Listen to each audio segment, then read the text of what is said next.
एक गांव में एक धनी इंसान अपनी पत्नी और 10 वर्ष के पुत्र के साथ रहता था। उनका पुत्र जैसे जैसे बड़ा हो रहा था वैसे वैसे उनके अंदर बुरी आदतें घर करती जा रही थी।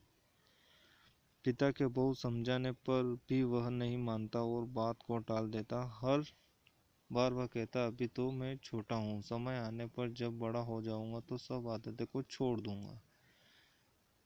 इतना समझाने के बाद भी बेटे पर कोई असर ना होता देख धनी दुखी हो गया। उन दिनों गांव में एक महात्मा आए हुए थे। मौके का लाभ उठाते हुए वह अपने पुत्र को महात्मा के पास ले गए। उन्होंने अपनी समस्या बताई, पुत्र को सही मार्ग पर लाने की प्रार्थना की।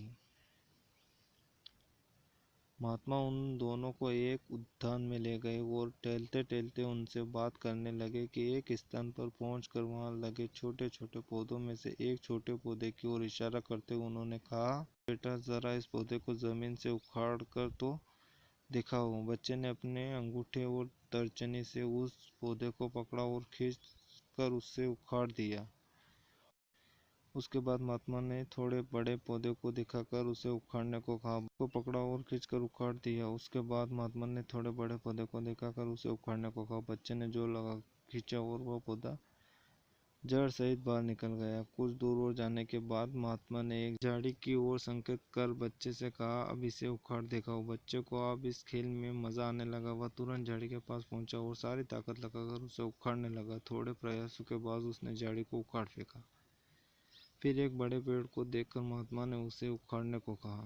बच्चे ने आगे बढ़कर पेड़ के तने को पकड़ लिया और जोर लगाकर उसे उखाड़ने का प्रयास करने लगा, किंतु वह उसे हिला भी न सका।